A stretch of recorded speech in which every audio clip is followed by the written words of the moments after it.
What's up, friends? Alex here with Shawn, my good buddy for Content Matters. It's Friday. Is it Friday? It's Friday. It's I know Friday. this week because I'm going to Bigger Pockets Conference today. It's going to be the next 3 or 4 days. It is the biggest event in real estate investing of the year, and I am the only camera guy there. How is that possible, Shawn? I don't know. I'm super curious. Why are you the only camera guy there? Why aren't they hiring a crew? You could bring me and some friends on, and we could just knock it out, make everyone look cool. I would love to. You know what? It's interesting. This is a good thing for creators to know and entrepreneurs is there's like, and we can break it down because I don't have it like super concise in my head, but there's a difference between content that I want to look cool on the internet and content that converts. We talk about it all the time. So I think what happens is, Bigger Pockets is primarily a podcast, huge unicorn, giant podcast and a podcast network. And the conference is a way for them to coalesce that listener base. I don't think that social is where they do the majority of their like connecting. And so I just don't know that, any ads that I can make, any pictures. I mean, obviously Instagram doesn't promote pictures anymore anyways. I don't know that it affects them in a positive or negative way very much. So they're like, Alex, we like you. We like your work. You love the community. You know a bunch of people. Just come and sort of, get us some content and we'll be good because it's not that important to them, which is incredibly interesting in terms of like understanding what your client needs. Yeah, no, I think it's very important to know what they need.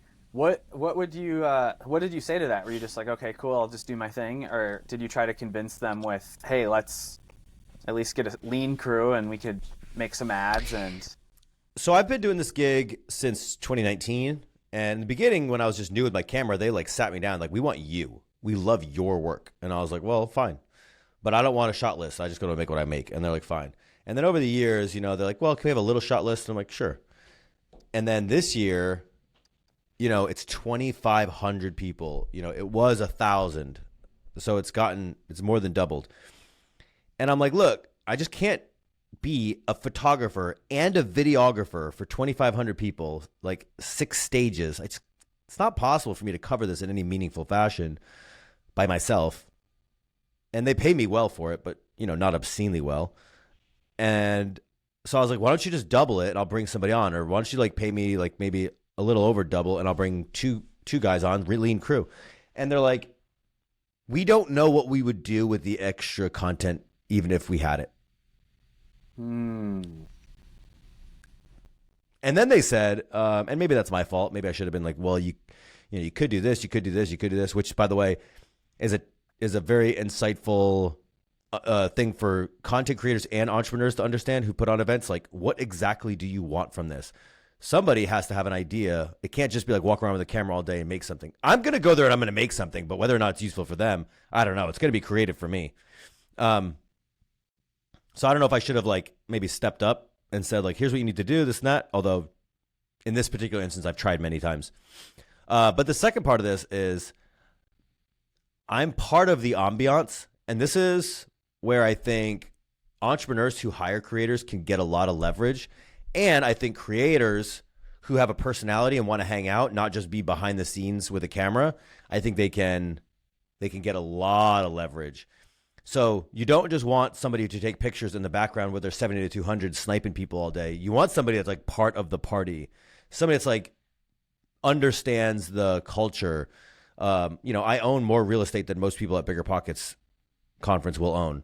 So it helps. I speak the lingo. So when you go to these events, it's really useful if you both know the culture, you know the audience, and you can be part of the party while you take photos. sure. Well, so one thing I would have suggested or brainstormed with them would have been when they said they don't know what they want. All right, let's get a side room, set up some nice lights, get some testimonials going, have people's reactions, how the event went. Did it impact them? Did they meet people? Was it worth the money they spent to go there?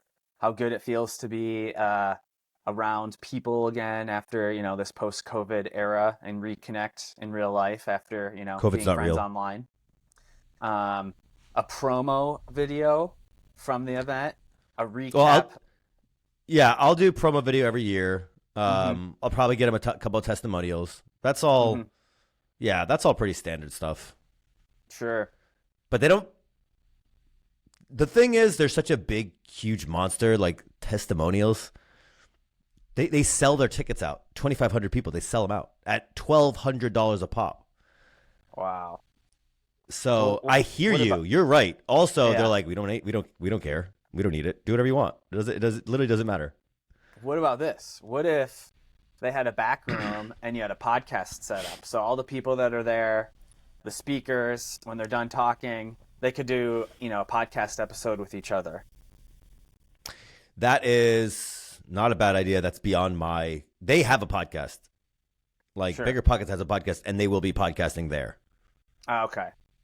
So this is literally just like short form pictures and videos. Sure. But the big problem is, and for anybody that knows, like understands deeply the difference mentally, it is very hard to go shoot photos and videos. At least for me, it's hard to switch between the two. Sure. It's hard for me to like tell a story and snap photos. They're just different mental processes for me. Mm-hmm. No, I mean, I can. agree. It's just hard. Oh, it's super hard, especially if you're like rocking the gimbal. Then you got to take it off, redial in the settings, try to get some snaps to the same person. I will not be bringing my gimbal. I'm going to bring a kind of a light, like gear. I'm going to bring a 24-7. No, that's not true. I'll bring probably 4 lenses. Also, I'm going right from Bigger Pockets conference. I'm going to Las Vegas for 2 masterminds, and then I'm going to and I'll see you. And then I'll go to LA because a friend of mine literally called me up. She's like, "Will you come take pictures of this company event I have?" And I'm like, "Dude, I live on the island. Like, you're gonna have to pay so much for me to come to LA to shoot. You could get somebody in LA who's just as good without having to pay travel cost." And she's like, "I know, right? But I want you." Wow. What a compliment. Dude, that is part of, like I said, being part of the ambiance, not just being a photographer. Because look, if you rely on only your work, then you have to be the best. But if you rely on your personality, you can be 80% the best in the camera and 100% best in personality, and you win. Sure. Well, even on top of that, I think if you're memorable, likable, and if you're the person getting out there talking to people, hey, what do you do? What are you looking for? Because at the last event, I introed 2 people. One was hard money loans, and then I was talking to somebody else, and he's like, I'm looking for somebody who has money. And I'm like, I just snapped a video of him over here. I need to meet, you two need to meet. Brought them together. And it's like playing matchmaker, and they're like, oh, how did you know? And I'm like, dude, I'm like just talking to everyone. Hey, what do you do? And we're filming, Just trying to help, make connections for people. That's, being a connector is so valuable. One of my favorite things to do is connect the right people. Well, speaking of connections, I filmed MGM Grand. Shaquille O'Neal had an event. It was a charity event. He does it every year. Huge production value. He had like John Legend performed and a bunch of other artists. It's really, really cool. We actually interviewed. I saw you filming John Shaq. Legend. I was like, what the heck? Yeah, dude, he's good, man. It was great. And got to meet Shaq, got to film him. Super big. Like, he's just enormous. It's kind of funny, too, because, like, when you get to that point, we showed up, like, 20 minutes early. We waited. He was, like, 25 minutes late. He shows up with a bodyguard that goes up to, like, his chest. And I'm like, that's your bodyguard? And then he goes straight for the candy in the hotel room. Just starts like eating these like chocolate peanuts, and he's like, "Oh, another fucking interview?" And we're like, "Yeah, it'll be quick." And then he's like, "Okay." Sits down. They literally had just printed the script that he was supposed to memorize like right before, and we didn't. Nobody brought like a teleprompter, although we probably could have put it like in the phone and like just had it like above the camera. So he's just like, just hold the piece of paper under the lens. And we're like, okay. He did 2 takes, and then he's like, all right, I got to go.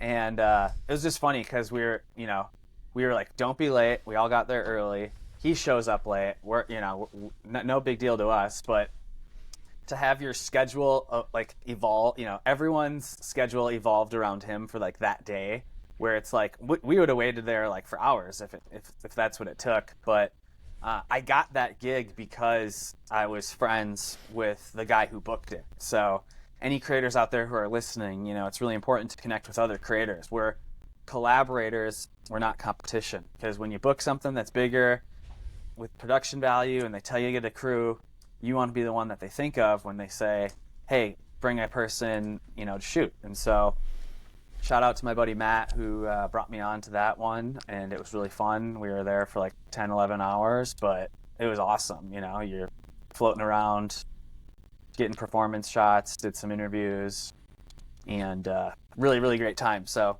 don't sleep on saying hi to people, because that is important. Dude, that was one of the things that when I first met you, I was super psyched about, because there's a few people that I can riff off. I'm not going to say any names. There's a few people in my mind that are in the industry, and they're sort of like, they think they're in the same niche as me, right? They think they're in real estate, like investor, like content, but they're so competitive. And they're not competitive. They're like, instead of trying to play their game, they're trying to play a game with me. And I'm like, dude, we could be working together. Like, I don't want the same thing you want, and you think you want what I want, but I'm not doing what you think I'm doing. So like, it just makes things so much harder when people are like, it's not about being competitive. I love being competitive. They're guarded. They're like, I'm not going to tell you anything. I'm not going to share anything. I'm not going to open up, because it's half. What it really is they're threatened. What it really is they're threatened. And so then they're like, we're competing. And I'm like, okay, but I'm going to do my art with or without you. And the things that you want, like I said, they're probably not the same thing I want. Yeah. This is what I love about the real estate industry. And this is where like my mindset, my background is from the real estate industry. There's this weird phenomenon in real estate. I have my theories about why. Is like everybody is super open. They'll tell you everything. They'll tell you their how they did it. They'll share everything. And I believe the reason is because it's not a customer industry. Like, I have the Bigger Pockets contract, but next year I might not. So it's like sort of limited. But with real estate, like, if I buy the house, you can never buy the house. I own the house. There's nothing you can do about it. Every tenant that wants that house, I get that tenant, and there's an abundance of tenants. So like, there's me and you competing doesn't make any sense, because once I have the product, there's nothing you could do. There's no competition to be had. So I think everybody's like, look, I have my houses.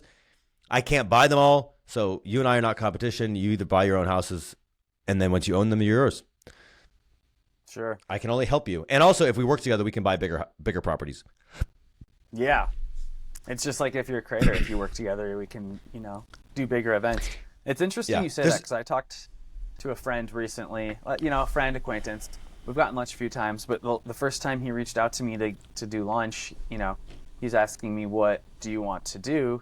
And I said, I like working with, real estate investors, realtors, mortgage lenders, purpose-driven entrepreneurs who want to amplify, their message and make a bigger impact. And he's going after more kind of corporate business type events, but like he was getting really into the numbers. Like, what do you charge? What do you get paid for this? And then I saw him recently at an event, and he's like, oh, I got my first contract. And so like, I was like, I'll do it back. I'll ask him, I was like, hey, how much is it for? How'd it go? And he's like, oh, I don't talk numbers. And I was just like, oh, okay, cool. Well, congrats. But it was just kind of like a funny contrast, because like the last time I met him, like all he wanted to talk was like asking me numbers. And then this time he's like, oh, I don't talk numbers. But I was just like, dude, we're like not even going after the same thing. Like, I like events. I like working with realtors, entrepreneurs. He might have been ashamed. That could be the case too. He might have been ashamed. He might have been, or maybe he made so much that he didn't want to tell you. Like, he didn't want you to feel bad that you were making fucking pennies. Yeah, that could be the case too. It's one of the two, but yeah, he's like, oh, I know what Shawn makes, and I'm making 10x that. So poor guy, I don't want to tell him. But my guess is, and I don't know it. People don't generally. How do I say it? It's much more likely, in my opinion, it's much more likely that somebody would hide their shame rather than protect your feelings. Yes. If it's good for them, they're usually more likely to brag. And if it's bad for them, they're more likely to defend. They don't think so much about what's good for somebody else's feelings. I mean, I'm not in the short run, like with friends, not obviously not with like relationships or family where you're like, I have to, obviously I care about, you know, my family's feelings or Miss Kate's feelings. And so I'll, you know, but if it's just like in the, you know, some acquaintance, you know, it's just more likely that he's feeling defensive rather than defensive, like self-defensive rather than, I mean, that's not some kind of professional courtesy. Like, oh, I'm just not going to tell you. Why? Yeah.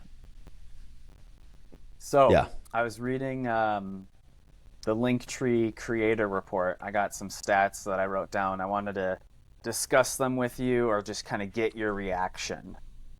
But it said 40% of the people on the internet feel overwhelmed by the sheer amount of choice.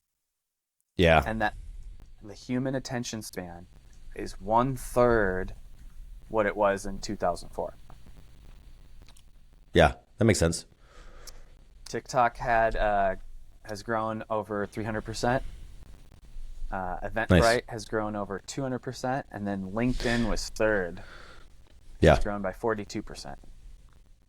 Eventbrite is fascinating because it just shows you that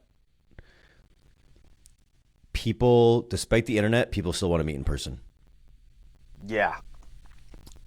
I Yeah, agree. and there's a growing demand for events. I don't think you can replace the shaking hands. Don't say that. In person. They'll figure out a way. Have you seen that new? Have you seen the new Meta, like high fidelity body language that they displayed? Ooh, no. It'll take some time though. It'll take some time. I think people's attention spans are shorter than ever. Yeah, that makes sense, and it's discomforting because decision fatigue.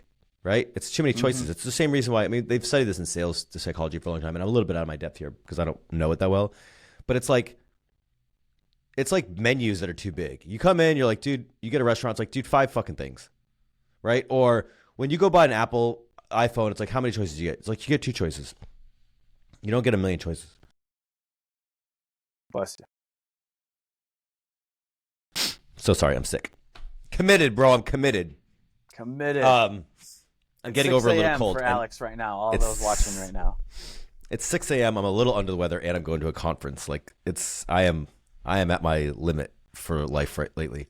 I think the unfortunate side and the opportunity is that people who have less self-control are going to find themselves in this, you know, stressful environment where they have too many choices on TikTok or YouTube to watch, and so then they're gonna do it anyways, and they're gonna find themselves stressed out. And I think those with a little bit of self-discipline and purpose, larger purpose, are going to be able to put the phone down and go do something.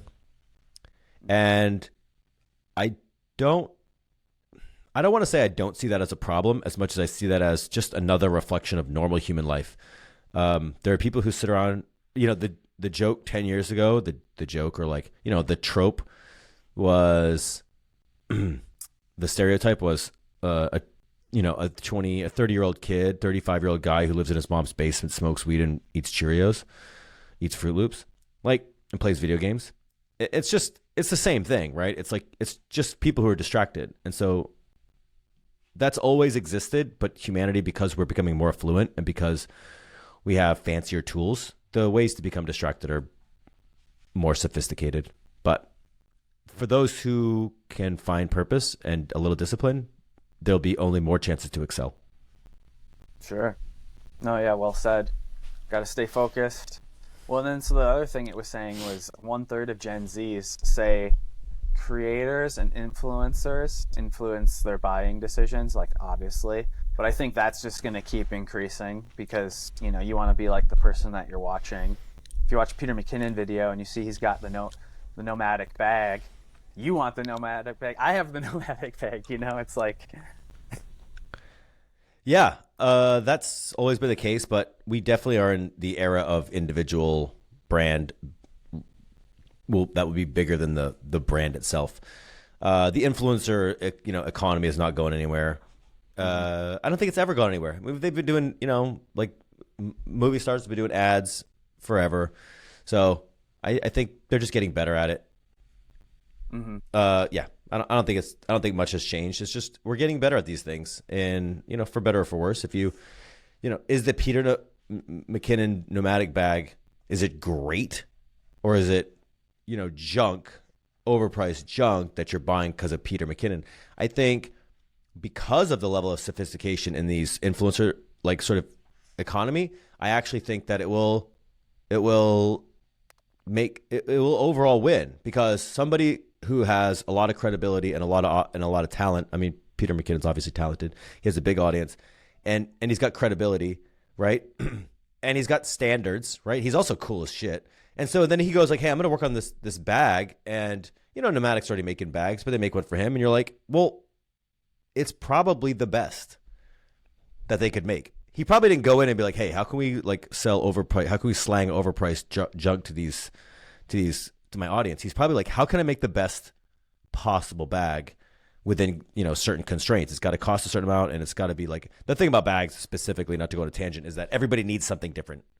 So like, there's no perfect bag, because it's like I have 4 bags because I use them differently and whatever.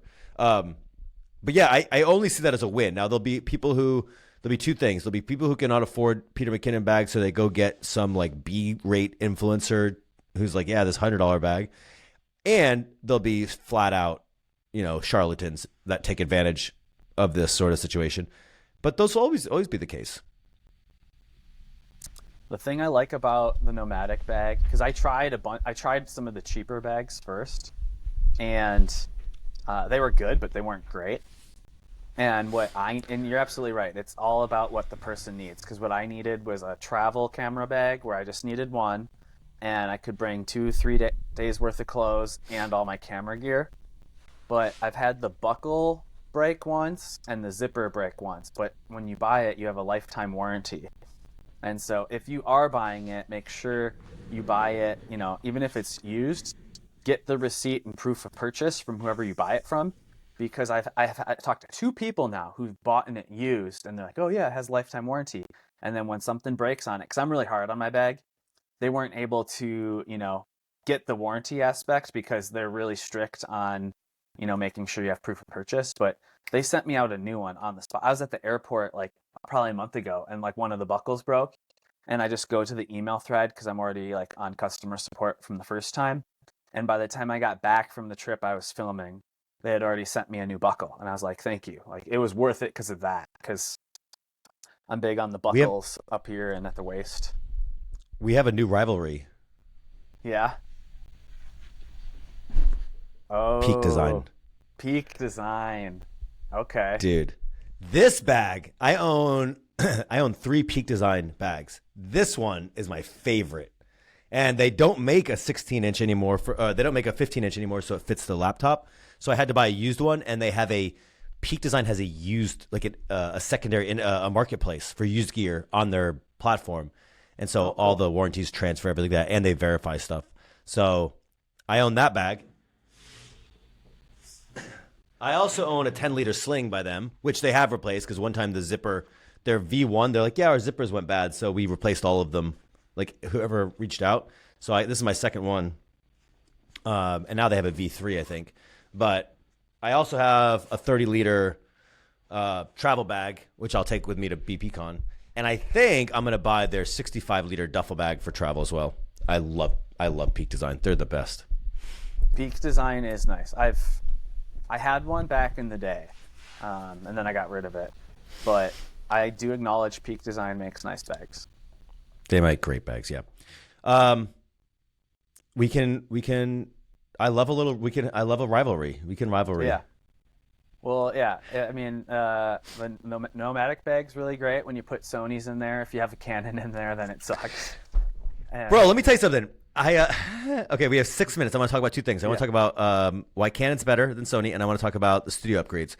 And I'd like to end real tight on time. So let's go move fast. This week, I figured out that I was color grading my podcasts wrong, so they're all about to look 50% better. And it was a really rookie mistake. I was just using the wrong LUT. the wrong 3D LUT, the wrong like not the creative LUT, but like the factory LUT, which Canon does a terrible job of providing you with LUTs. By the way, like if you want to go get the LUT for my C70, like it's not on the American Canon website. You have to like go to the Chinese website and find it. It's so weird.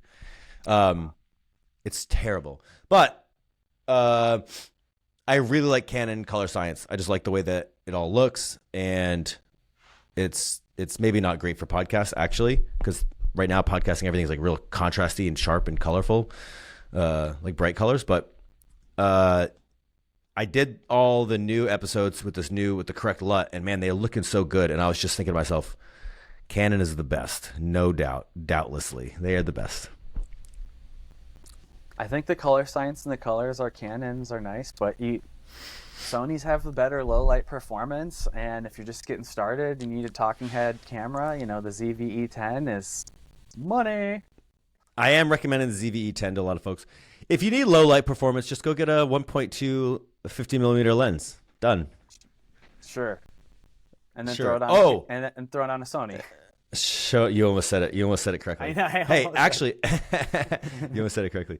Have you, speaking of low light performance, have you seen Instagram's denoise feature? This thing is gnarly. Go outside. Mm-hmm. Yeah. Lightroom has a denoise, an AI denoise function, and go outside at night and take a photo with really low light. And I mean, like, jack that ISO up to like 51,000, right? And take a lousy photo. And then run it through Lightroom's AI, and you'll be... Lightroom's AI. Yeah. What did I say? You said Instagram's denoise. Oh, Lightroom's denoise. Lightroom. My apologies. Yeah. First mistake all year. It's awesome. It takes a few seconds to render. It takes a few seconds to render, and it does things that just would be unfathomable 5 years ago. It's probably saved so many people where, like, after the fact, they're just like, oh, crap. That was my one shot, and I missed it, and the ISO's way too high. I wonder if I can share my screen real quick. Can you see this? Check out this photo of my buddy we're like filming. Can you see that photo? It's loading.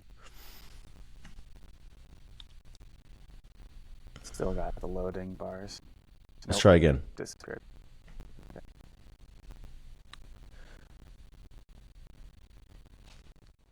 Now there's still a lot of grain on the outsides, but like we are sitting in the dark, like pitch black, and I am shooting an 85mm 1.2.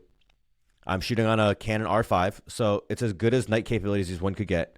I'm shooting probably 51,000 ISO. Okay, and he's lit by not even by a fire, but by we were roasting marshmallows. So it's like, you know, a light charcoal so that the 6-year-olds and the 3-year-olds could be around it. It wasn't like a roaring fire. And I denoise his face, and his face just looks perfect. Now the outside around him where it's black, what I need to do is I need to go and post and just darken those. But I was so impressed by how that photo could possibly exist in that fashion. Do you have the before? No. Handy? That would have been that would have been useful. No. Yeah. I pulled this out on a whim. Sorry. Kind of went. Well, hey, it looks great. Make me want some marshmallows right now. Yeah. All right. 2 minutes. Look at it's brightening up. It's brightening up here in Maui. Sun's rising. 2 minutes. What did I want to talk to you about? Oh, dude. Studio. Very happy to watch both of our evolutions. I think it'll be so fun if we could go back after the year and just be like, you know, I started this in my little 600 square foot. Now I'm in my office. I'm starting to, you know, this is going to start looking really good. You have dialed it in. Now, I know you almost always shoot from there. Not always because we travel. But, like, man, you have really dialed it in a lot better. It looks really good. Happy for you. The lighting looks good. I want to say, 1, congrats, right? 2, thankful, right, that you've, like, you know, to see somebody try. I mean, I know you're a trier, but, like, it's just good to see it. And I love this about art because what it shows, and for people who want to hire videographers or photographers or people who want to be videographers or photographers, it's like And this is the thing coming out here with Brandon. I've learned it so hard, even though I've been doing this a while. No matter how good you are, you're going to always have to practice to get better. Sure. Yep. Keep learning new things. Keep looking at new tutorials. You know, it's the cameras are our paintbrush. So the better you know it, the better you can manipulate it and use it. Yeah, I'm going to hang this big light over here, this Amaran. I got an Amaran. What is that, a 200?